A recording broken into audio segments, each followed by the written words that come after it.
is that things could be much, much worse, and they could be much, much worse very quickly indeed, in terms of jobs, of pensions, of savings, of stability, of our children's future. That's why I say no thanks, and I hope you will too. Yeah.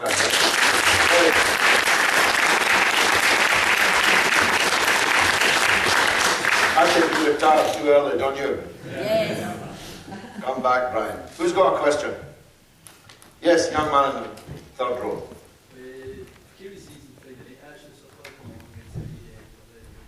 What was that, in Greenock? Ah, it was a great meeting, yeah. I didn't get a chance to ask my question. Basically, it's more a point than anything else. I'm a no voter, and I feel that the referendum has brought about a shattering of Scottish society. It's completely torn the society apart. I think there's been such a split in society now. I've been called things like a traitor and a liar and this and that and the next thing, and it's made me feel very much like a tourist in one country, and that's a very bitter feeling indeed. Now, let's just say for argument's sake that they're right and we will be alright getting into Europe and everything will be fine financially. What sort of chance does a new independent country have with the foundations we built not only on the lies that they're telling, but with such a fragile society? What chance do we have? Brilliant. I couldn't put it better than that. And now, if they were to win, God forbid, they could only win narrowly, nearly half the people in the country would have said no. And their whole prospectus, as Brian's just brilliantly stated, is bogus. So what happens then next can only be what I describe as a politics of grudge and division and blame. And those that voted no, or those of us that went around the country arguing for a no, will be called, I mean, if you've been called names, imagine what I've been called. You've not looked at my Twitter feed. At 1 o'clock in the morning last night, I was assailed in the most obscene terms by tens and tens of people, including Celtic Supporters Club, I say to a member of the board of Glasgow Celtic. People calling themselves at least Celtic Supporters Clubs. It is a great pity. They keep talking about how civilized and civic and so on their nationalism is. It doesn't feel that way to me. When people are saying to me, get out of our country, well, first of all, they're not actually entitled to tell anybody to get out of their country, and it isn't their country in the first place. And secondly, we are as Scottish as they are. Just because we're saying no doesn't make us English, although many of them actually state that in writing, with their own names attached to it. As I always put it, did Dalglish become English when he went to play for Liverpool? What kind of mentality is that? And Scotland has enough divisions. Brian Donoghue's a Rangers supporter. I'm a Celtic supporter. That's quite a big division, let me tell you. We've got enough divisions in Scotland without adding a new one. And I think this has been a thoroughly distasteful period. I know I've been at the sharp end of it. For a whole year now I've been touring the country, almost a year, and it's been very difficult. And I don't know how we'll emerge on the other end of it. I was hoping that there would be a big and decisive no majority, which would put the issue to bed for a generation, 30 years maybe. We'll be lucky now if we get that. So I think Alex Salmond's got a lot to answer for.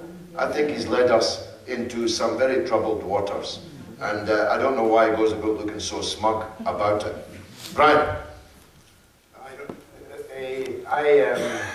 My favourite heckle or abuse of the campaign was in Largs, this debate in Largs a couple of weeks, and I live now in the Isle of Lewis, and there was this sort of distorted nationalist face roaring at me from the front row, get back to the islands. So we haven't even started yet, and we've got another division. But it's not funny, it's horrible, and I think that the vast majority of people in Scotland never wanted to be asked this question and never expected to be asked this question, and they're being forced to answer a question which they didn't really vote for and didn't really vote. Very few of them voted for it. 21% of the Scottish people voted for the Nationalists in 2011, due entirely to the incompetence of the Labour Party. That gave them a majority of seats in Holyrood. But I'm sure half of them didn't vote for it. They didn't mention independence. So we kind of stumbled into this referendum. But now it exists, people have to get an answer. And that has become very divisive indeed. And I don't know what happens, because I think that on both, I think nothing I'm saying tonight is propagandist. It's too late for that. I do think that Scottish independence, I think it will become apparent very, very quickly that Scottish independence would be an economic disaster. I believe that long before independence occurred, that people, tens of thousands of people, would be paying for it with their jobs. I do not believe that the vast majority of those who paid for it with their jobs would be the people who voted for it. And then you have that is a recipe for a great deal of conflict and division. And on the other side of it, if the Nationalists lose, there is a very significant proportion of them who would not take kindly to that and would be looking for scapegoats and who made the difference between 48% and 52% or whatever it might be. I think that, and I do think it comes down to one person. I think that Salmon is a man who has fostered division within Scotland for 30 years. He's always used the code words for England, but essentially that is what it's about. It's always been about England, whether you call it Westminster or London or down south or whatever. It's always been about scapegoating England for the difficulties in Scotland, rather than addressing the difficulties in Scotland in a way that takes responsibility for them. In that sense, Alex Salmond is the other side of the coin to Nigel Farage. They both want to pull out of a union. They both seem to love the pound. And they both want you to blame our problems on Johnny Foreigner. In the case of Farage, red-faced at the White Cliffs of Dover, shouting abuse at Johnny Foreigner across the water. In Salmon's case, also red-faced, shouting abuse, although usually more coded, at the English. And that's not the real problem in either case. Who else? Who's got a question? Yes, the gentleman in the blue shirt there, yeah. We've got it, I'm not sure you need it, but take it anyway. Thanks. I come from the political perspective that's 100% in agreement with you two gentlemen. My concern is that they appear to be winning. Now, I was, in terms of the polls, I was at a Yes Campaign rally meeting in the Park Hotel in Kilmarnock last Wednesday. I'm a local resident. I was invited along to what appeared to be a legitimate question and answer session. It was... I didn't feel very comfortable, and I did not enjoy the sense. Basically, I'm not saying it was a Nuremberg rally, that would be over the top. All the questions were planted. I wanted to ask a question I thought was going to, but I got a sense, if I did ask the question, as a local resident, I would have, at best, have been roundly booed and heckled. Unlike if I sat here and said, I think you two are talking nonsense, I don't get that sense. Now, my concern is, why do the polls, you're two political professionals of many, many years' experience, why do the polls appear to show that they are inching closer and closer? I agree with what you were saying about unity. If we were going to vote yes, I would much rather it was 80-20 yes than 59-41 and a 60% turnout. So why is this happening? Well, Brian knows more about the newspaper industry than me. He's a veteran journalist and publisher, and maybe he'll not want to say this, but a poll published in Rupert Murdoch's newspaper, when Rupert Murdoch is one of the principal movers behind Alex Salmond's independence campaign, is inherently suspicious to me. Not least because there were other polls published on the same day that had a quite different result. Now, I'm not stupid. I know that the argument is narrowing, I know that the hopes I had of 62, 63 to 36, 37 are not going to be achieved now. But the manipulation by Murdoch of the poll this morning leaves a number of questions in my mind. Now, I cast no aspersions on YouGov, which is a reputable company, but I would like to know more about the nuts and bolts of that poll. But in parenthesis, I say, anything that Rupert Murdoch wants, I automatically don't want. Anything that Rupert Murdoch thinks is a good idea, I automatically think is a bad idea. And the point about, I know you didn't want to call it a Nuremberg rally, none of us want to go down that road, although the leaders of the SNP were all interned during the Second World War as Nazi collaborators. Let's not forget that. Next time they call you a quisling, son, remind them that Arthur Donaldson, who was the president of the SNP for 9 years between 1960 and 1969, unopposed president, was interned during the war as one of Hitler's agents. And only 15 years later, they made him the president. So it's not a Nuremberg rally. They're not fascists. But there's something about nationalism, all this blood and soil rhetoric, that really sends a shiver down my spine. I may be an odd fellow, but I don't feel that, because implicit in that is that your blood, your soil, is better than somebody else's blood and soil. And that way lies danger. Brian, you want to add anything to that?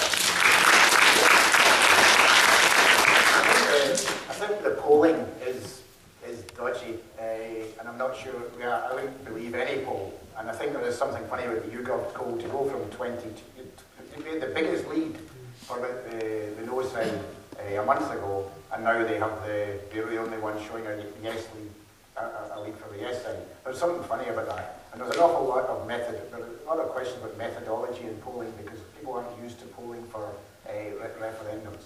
So I'm not in any way fazed by the poll today, except in the fact that I'm sure that the thing has narrowed, and that really comes back to the basis of your question. Why is it narrowed?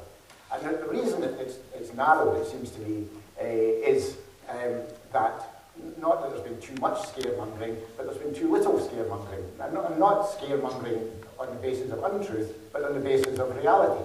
That it does not cut through to enough people that what is at stake here is absolutely enormous for them personally and for their families. And when you look at I look quickly at some of the responses in that. I mentioned earlier the thing about the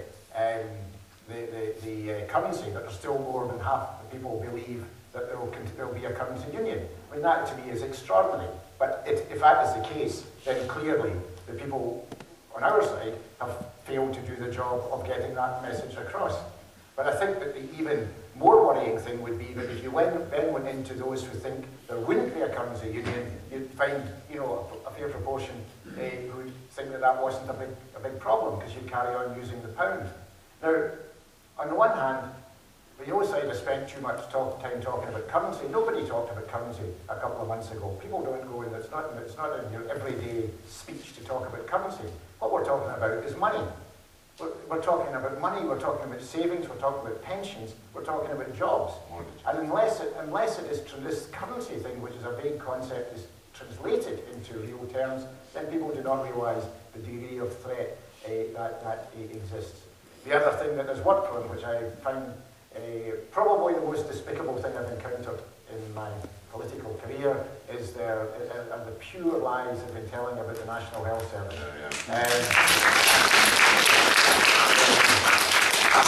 I rarely feel we voted on the same platform as someone, but that same debate in Largs, one of the people I was speaking against was the woman from Kilmarnock, the cancer surgeon from Kilmarnock. We told who told what? I find that very unlikely. I spent many years to build up services in any hospital. But what I was going to say about the cancer, for a woman whose professional credibility is based on treating cancer patients, to tell downright lies about what is happening to cancer services in England purely to make a political point, it just seemed to me to be absolutely the lowest of the lowest of the low. And the truth about it is that spending on the National Health Service, whatever you think of the coalition government, spending on the National Health Service in England is rising just as it is in Scotland. And Scotland gets the consequentials of that. There's been no cuts in NHS spending. And the argument about using private services in the NHS, which happens in Scotland as well, it's a matter of degree. It's one of ideology, it's one of value. It's whether you get better value from the private sector or whether you get better value by keeping it in the public sector. But it's not one of cost. In fact, the argument about not using the private sector is that it costs more to use the private sector. So unless they were doing it for nothing, then there is no validity in the argument that anything that's happening in England impacts on the money there is to spend in the National Health Service in Scotland. It is a total lie. And also, I spoke about in Greenock, I mentioned this because I spoke last week at the funeral of my dear old friend Sam Galbraith, who was from Greenock. And Sam spent 25 years, in 25 years of life because of the Freeman Hospital in Newcastle. There are synergies within the National Health Service throughout the United Kingdom, in spite of the fact that we have the management of the National Health Service here in Scotland devolved. Are we going to throw away both of these things? Are we going to throw away the guarantee of funding for the National Health Service? Because you won't have it if you have the kind of austerity I'm talking about, and we're going to talk away the benefits of being part of a National Health Service throughout the United Kingdom. Are we mad? Okay, there was, a gentleman in the white shirt there. As we sit here, as British citizens, and I hope we remain that way, and all British passport holders, what's going to happen if I say yes vote? And also, what about embassies? Are we going to have to open embassies all over the world, and at what cost? You'll all be ambassadors, every one of you. I don't know what's going to happen about the passports, but a better question is, which embassy are you going to go to if you lose it? In Kazakhstan. Seriously. I mean, Alex Salmond says we can create a separate state for £200 million. The centralisation of Police Scotland cost £180 million. With existing policemen and women, existing stations, cars, material, cost £180 million just to which, by the way, who voted for that? Who decided that in the era of devolution we should have a centralised police force? But it cost £180 million. And anybody that believes that for just 20 million more you can set up a new state, it's simply insane. I bet you say to dogs, I've asked that question to yes voters at the street. Yeah. And the answer I got for him was, oh, we'll just keep our passports. Ah, well, you see. And the embassies, I'm sure they'll use a little bit more. Well, this is like the person walking out on the marriage and hoping to use the joint credit card. It doesn't factor in that the English government will be under tremendous pressure from its own voters not to bend over backwards to make life easier for us that just walked out the door, but to stand up for their interests. So maybe you will get a room, maybe, in one of their embassies, but you'll need to pay through the nose for it. And where are we going to open embassies? How many embassies are we going to have? How many of you are going to be ambassadors? And every ambassador needs a charge aide d'affaires, he needs a chauffeur, a secretary, a security guards. And it's going to cost billions, not 200 million. And Brian, if I may digress, told a great story last night, didn't tell it tonight, about just simple things like post. Once you're a separate country, if you post from one country to another country, it's an international transaction.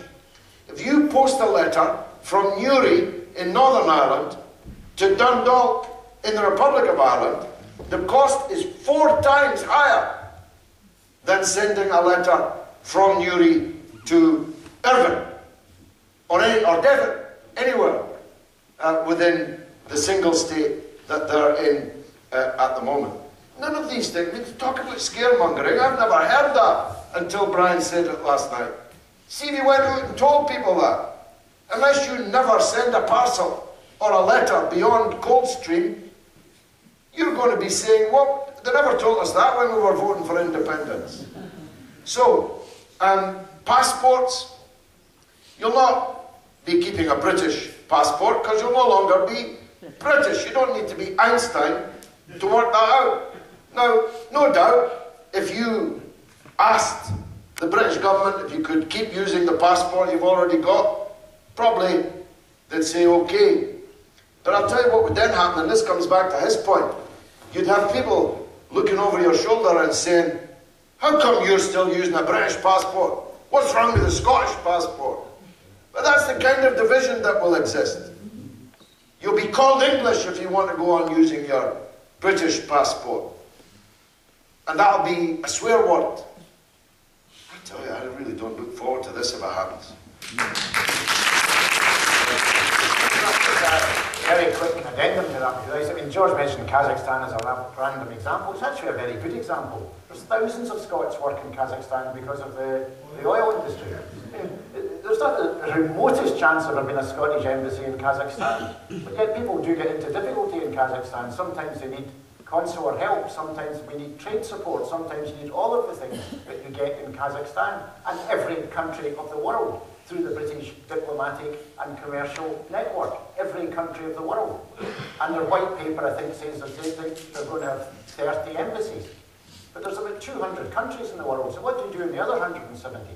And the answer is that you go to some other EU embassy, which will give you the same services. Well, actually, I don't. But that's right, we're not in the EU, you know. So I don't know who you go to, Norway, Liechtenstein. But you know, I don't want to go to someone else's embassy. I don't want to go as a squatter to somebody else's embassy and say, would you mind help me? I'd actually quite like to go to my own embassy where I have rights and where they have duties to serve me. And again, as George said, there are so many of these things that are going unremarked, the implications of which are not trivial, they're very, very serious. And my understanding on passports is, yes, that we can keep our British passports if we want to, but our children can't. So that's where you get the division. So if your family, this is where the whole thing of families in the rest of the UK, I mean, they are literally going to be citizens of a foreign state. I mean, we're going to be divided into citizens of 2 separate states with all the trappings of states. Why are we even contemplating this?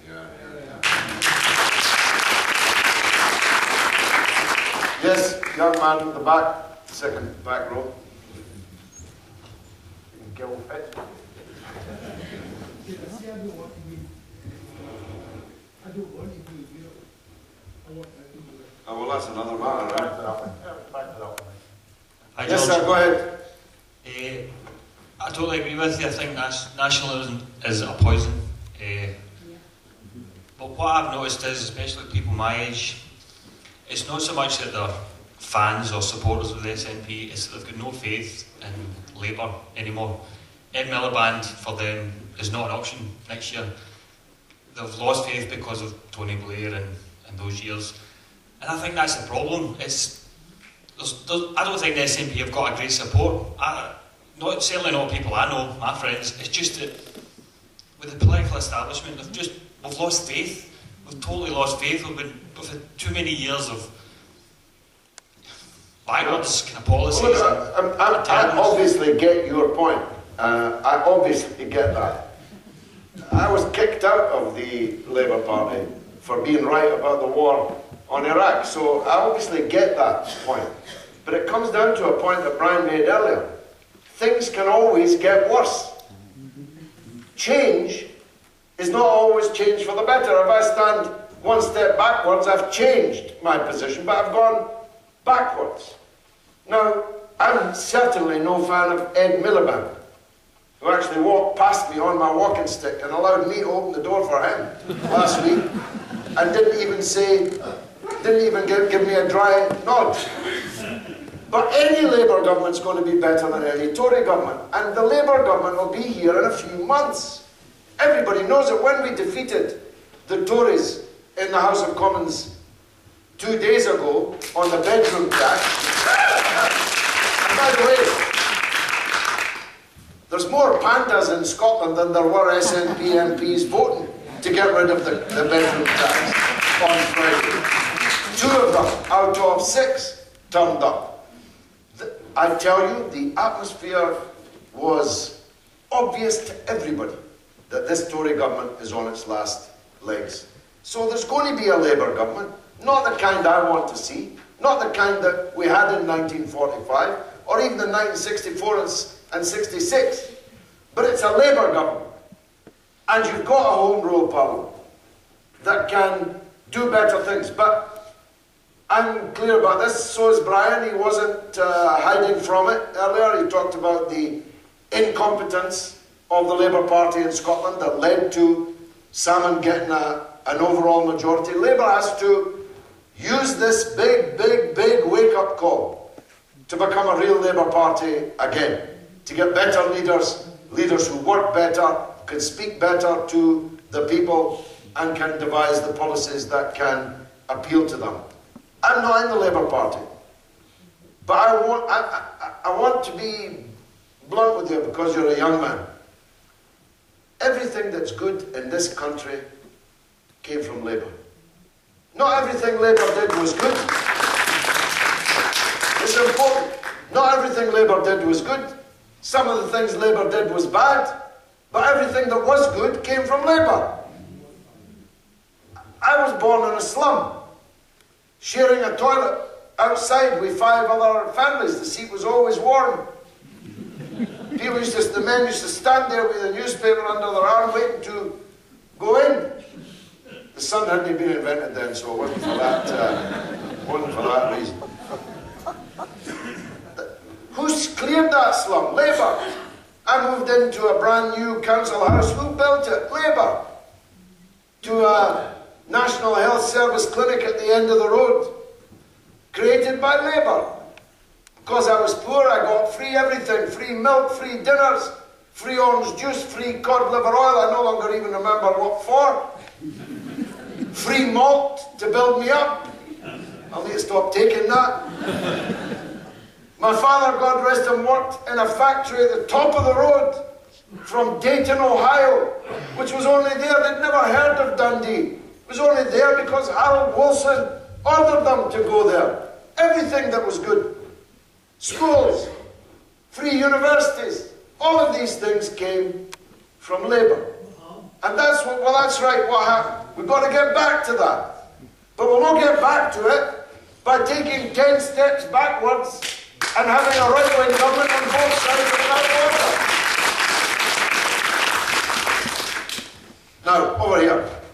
Yes, young man in the front.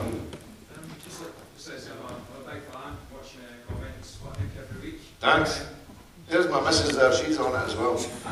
Just earlier on.